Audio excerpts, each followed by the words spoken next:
नमस्कार, आपके साथ मैं हूं प्रीति श्रीवास्तव। स्वागत है आपका स्टेट बुलेटिन में। रुक करेंगे खबरों की ओर। खबर बिहार से।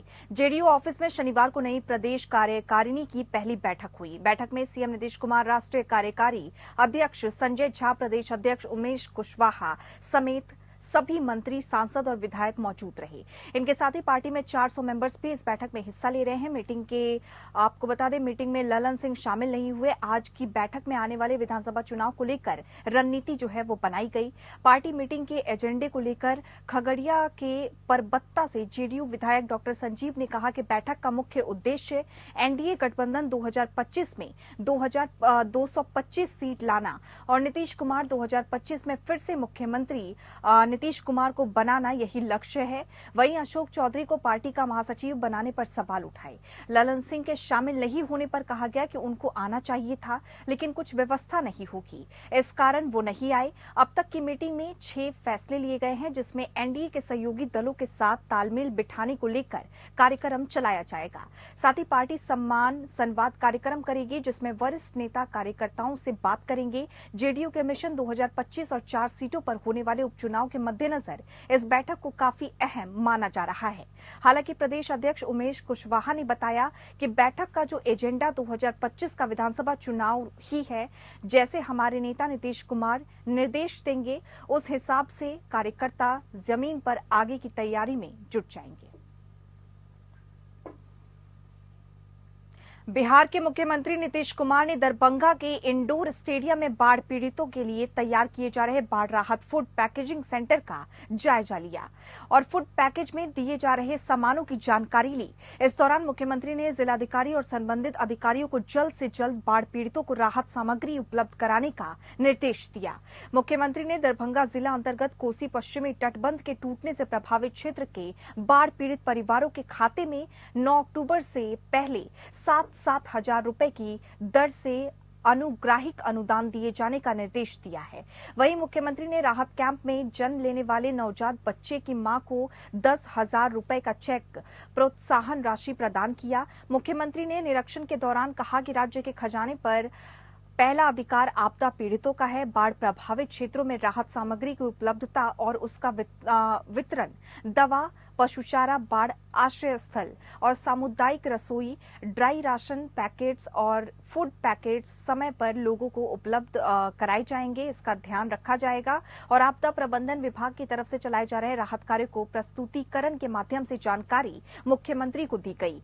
दरभंगा के लहेरिया सराय के इंडोर स्टेडियम में फूड पैकेजिंग सेंटर का जायजा लेने के लिए मुख्यमंत्री जो है कीरतपुर कशेश्वर स्थान प्रखंड के बाढ़ग्रस्त इलाके का भी उन्होंने दौरा किया। मुख्यमंत्री ने बिरौल अनुमंडल क्षेत्र के पुनाच में बाढ़ पीड़ित परिवारों के लिए चलाए जा रहे कम्युनिटी किचन का जायजा लिया। यहां बाढ़ पीड़ित परिवारों के लिए भोजन, दूध सहित अन्य व्यवस्थाएं भी की गई हैं।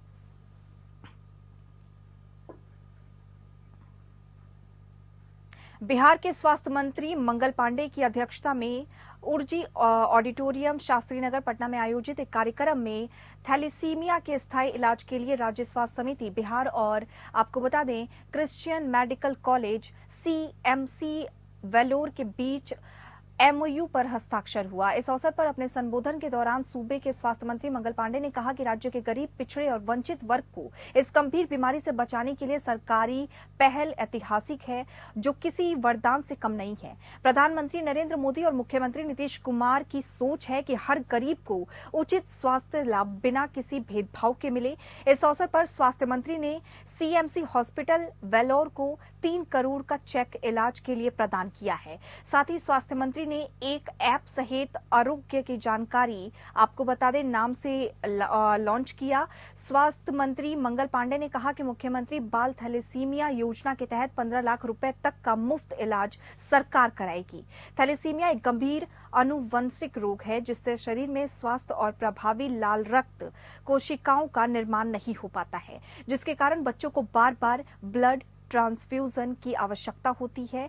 थैलेसीमिया के मरीजों के लिए एकमात्र स्थायी इलाज बोन मैरो ट्रांसप्लांट है, जो न केवल महंगा है बल्कि जटिल भी है। इस स्थिति को ध्यान में रखते हुए 6 अगस्त 2024 को माननीय मुख्यमंत्री नीतीश कुमार की अध्यक्षता में मंत्रिपरिषद की बैठक में मुख्यमंत्री बाल थैलेसीमिया योजना को स्वीकृति प्रदान की गई। इसी योजना के तहत 12 साल से कम उम्र के थैलेसीमिया के मरीज बच्चों को मुख्यमंत्री चिकित्सा सहायता कोष से 15 लाख रुपए तक का अनुदान प्रदान किया जाएगा।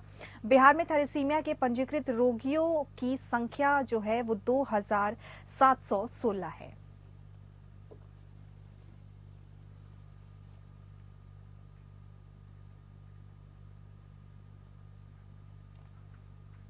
अंतरराष्ट्रीय वाहन चोर गिरोह का औरंगाबाद जिले के मदनपुर और देव पुलिस ने संयुक्त कार्रवाई में खुलासा किया है। साथ ही आपको बता दें, गिरोह के 5 सदस्यों को गिरफ्तार किया गया है और एक किशोर को हिरासत में लिया गया है। इनके पास से चोरी का 2 बाइक बरामद किया गया है। दरअसल घटना बीते 11 अगस्त की है, जिसमें मदनपुर थाना क्षेत्र के महुआ से अमरेश कुमार का बाइक अज्ञात चोरों द्वारा चोरी कर ली गई। कांड की गंभीरता के आधार पर पुलिस अधीक्षक द्वारा सदर अनुमंडल पुलिस पदाधिकारी अमित कुमार के नेतृत्व में एक एसआईटी का गठन किया गया था। गठित टीम द्वारा कांड में तकनीकी सहायता और अन्य के माध्यम से कांड का सफल उद्भेदन आपको बता दें करते हुए अंतर जिला और अंतरराष्ट्रीय 2 पहिया और 3 पहिया वाहन चोरों को गिरफ्तार किया गया। साथ ही विधि विरोध एक किशोर को निरुद्ध किया गया। पूछताछ के दौरान सभी गिरफ्तार अभियुक्तों ने अपना अपराध जो है वो स्वीकार किया। बताया गया कि उनके द्वारा कई वाहन चोरी की घटनाओं को अंजाम दिया गया है। पूछताछ के दौरान पता चला कि ये सभी वाहनों की चोरी कर औने पौने दामों में बेच देते थे।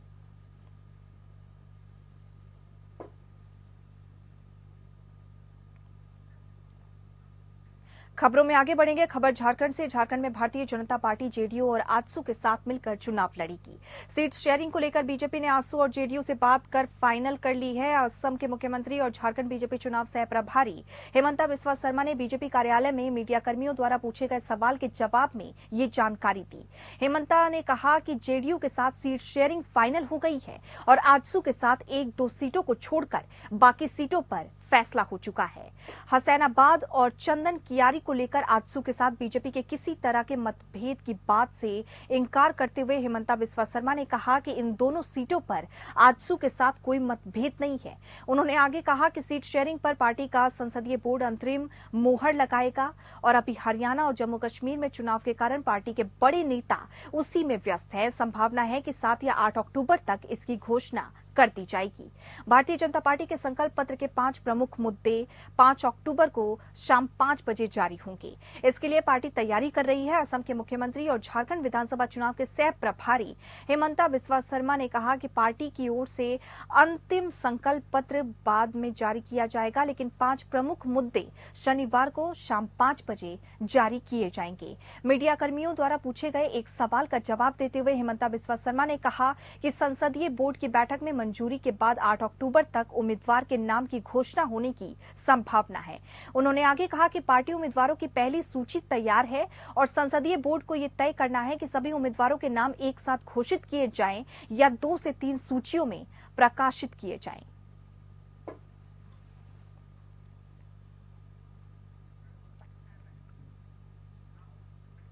झारखंड विधानसभा चुनाव से पहले गढ़वा में राजद और जेएमएम के बीच तनाव जो है वो बढ़ गया है। राजद पर पलटवार करते हुए जेएमएम का कहना है कि राजद ज्यादा खुशफहमी में है, तो गठबंधन से अलग चुनाव लड़ रहे देख ले, उसे खुद की स्थिति का बेशक अंदाजा हो जाएगा। गढ़वा के जेएमएम जिला अध्यक्ष तनवीर आलम ने कहा है कि हम सभी जेएमएम नेता कहीं और की नहीं बल्कि गढ़वा के हालात को देखकर कह सकते हैं कि जिस गढ़वा में लोग किसी तरह जीवन बसर किया करते थे, आज वही गढ़वा सबके सहयोग से पूर्ण स्वरूप विकसित हुआ है और आपको बता दें अनवरत हो रहा है। ऐसे में राजद हो या कोई अन्य दल, जेएमएम और मिथिलेश ठाकुर द्वारा किए गए विकास के सामने पूरी तरह बौना है।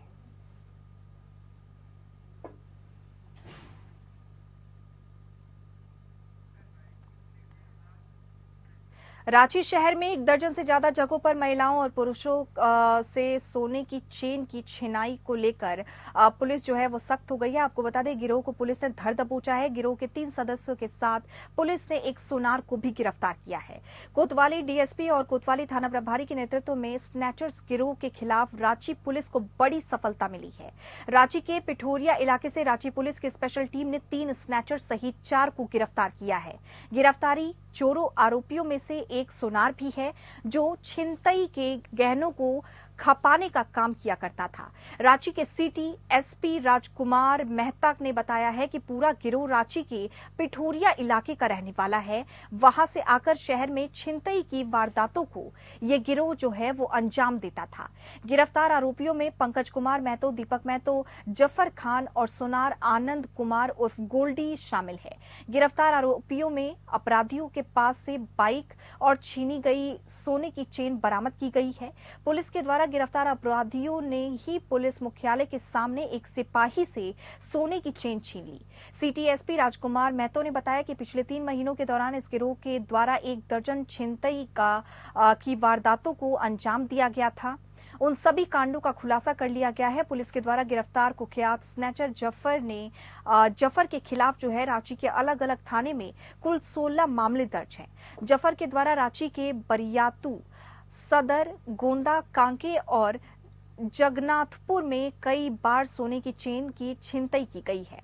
जफर कई बार जेल भी जा चुका है, लेकिन वो जेल से निकलने के बाद दोबारा जो है वो स्नैचिंग का काम शुरू कर देता है।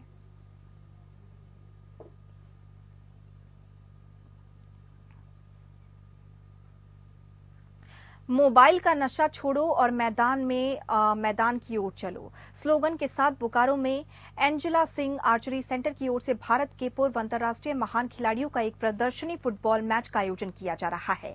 इस प्रदर्शनी में भारतीय फुटबॉल के जाने माने पूर्व खिलाड़ी वाईचुंग भूटिया और धनराज पिल्ले मुख्य रूप से शामिल होंगे। इनके अलावा कई अंतर्राष्ट्रीय फुटबॉल और अंतर्राष्ट्रीय खिलाड़ी इस प्रदर्शनी मैच में बोकारो में अपना जलवा बिखेरेंगे। कार्यक्रम का मकसद है मोबाइल का नशा छोड़ो, मैदान की ओर चलो। आजकल के बच्चे मोबाइल के बहुत ही ज्यादा आदी हो रहे हैं और मैदान खेलकूद से दूर होने के कारण तन मन से अस्वस्थ हो रहे हैं। बच्चों को मैदान में लाने और खेल के प्रति प्रोत्साहित करें, जिससे बच्चों का तन मन स्वस्थ रहेगा और जीवन के हर क्षेत्र में वो अच्छा करेंगे।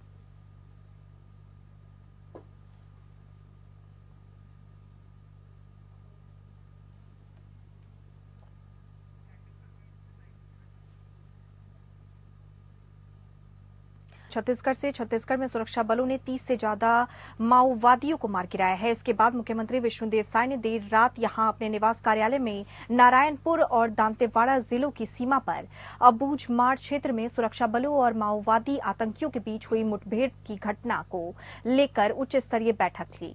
बैठक में पुलिस महानिदेशक और मुख्यमंत्री सचिवालय के वरिष्ठ अधिकारी मौजूद रहे। मुख्यमंत्री साय ने बैठक में घटनाक्रम के विस्तार से जानकारी ली और माओवादी आतंकियों के विरुद्ध सफल ऑपरेशन पर सुरक्षा बलों के शौर्य तथा अदम्य साहस की सराहना करते हुए बड़ी कामयाबी के लिए उन्हें बधाई दी। मुख्यमंत्री ने बैठक के दौरान सुरक्षा बलों के जवानों का कुशल क्षेम भी पूछा और साथ ही उन्होंने पुलिस महानिदेशक को निर्देशित किया कि छत्तीसगढ़ में माओवादी आतंकवाद के खिलाफ कार्रवाई में कोई ढिलाई नहीं बरती जाए। साथ ही नक्सलवाद के खिलाफ लड़ाई में जवानों के लिए आवश्यक संसाधनों की व्यवस्था में कमी न हो। मुख्यमंत्री साय को इस दौरान पुलिस के अधिकारियों ने बताया कि उक्त ऑपरेशन में अभी तक की सर्चिंग में 30 से ज्यादा माओवादियों के मारे जाने की सूचना जो है वो मिली है। माओवादियों के खिलाफ देश का अब तक का सबसे सफल ऑपरेशन ये होगा। मुख्यमंत्री को बताया गया कि छत्तीसगढ़ में नक्सलवाद के सफाया के लिए एंटी नक्सल अभियान लगातार जारी है। सुरक्षा बलों के जवानों द्वारा माओवादियों का पूरा साहस जो है वो डटकर मुकाबला किया जा रहा है।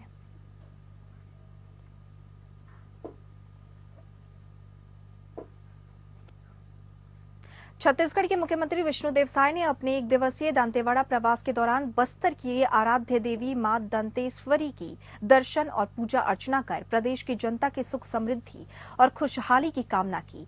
मुख्यमंत्री साय के साथ छत्तीसगढ़ विधानसभा के अध्यक्ष डॉक्टर रमन सिंह और वन मंत्री केदार कश्यप ने भी मां दंतेश्वरी की पूजा अर्चना की। इस अवसर पर सांसद बस्तर महेश कश्यप, विधायक दंतेवाड़ा चैतराम अटामी समेत जिला प्रशासन के अधिकारी मौजूद रहे। खबर छत्तीसगढ़ से भाजपा के नगर अध्यक्ष प्रभात शाह द्वारा अपने जन्मदिन पर हर्ष फायर का मामला सामने आया है। नगर अध्यक्ष प्रभात सिंह के जन्मदिन उनके सैकड़ों समर्थकों ने मनाया और साथ ही आपको बताया जा रहा है कि बीच सड़क में जन्मदिन मनाया गया। भाजपा नेता जन्मदिन मनाने के लिए सारे नियम कायदे भूल गए और उन्होंने अपने समर्थकों के द्वारा हाथ में बंदूक देने के बाद हर्ष फायर किया। नगर अध्यक्ष प्रभात साहू का जन्मदिन मनाने के लिए सैकड़ों समर्थक पहुंचे थे, के बाद जश्न शुरू हुआ।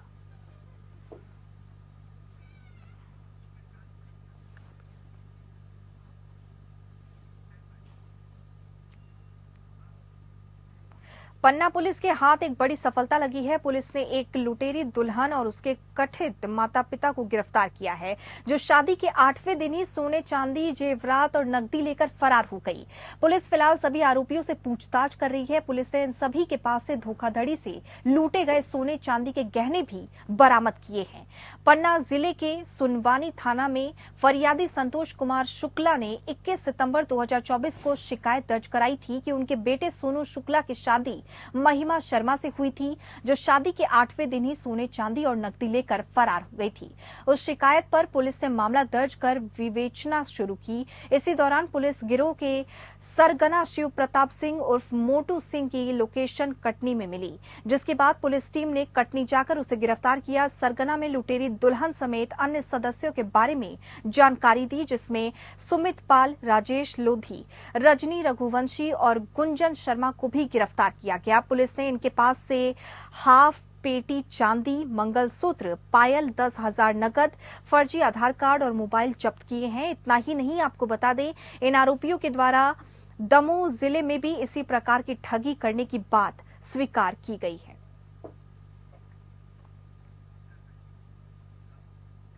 जबलपुर में 2 स्कूली छात्रों का इस कदर विवाद हुआ कि एक ने दूसरे की चाकू मारकर हत्या कर दी। घटना शाहपुर थाना के ग्राम नटवारा का है, जहां 2 दिन पहले 2 छात्रों का आपस में विवाद हुआ था। इसके बाद आरोपी ने मृतक को मोबाइल फोन पर जान से मारने की धमकी दी थी। मृतक छात्रा ने इस धमकी को मामूली रूप से लिया और इसके बाद फिर जब गुरुवार की शाम को स्कूल से छुट्टी हुई तो इस दौरान 15 वर्षीय आरोपी छात्र ने 16 साल की छात्र रोहित प्रजापति को स्कूल के सामने चाकू मारकर वो वहां से फरार हो गया। स्थानीय लोगों ने तुरंत ही घायल छात्र के परिजन को सूचना देते हुए उसे इलाज के लिए मेडिकल कॉलेज वो लेकर आए, जहां आज छात्र रोहित की मौत हो गई।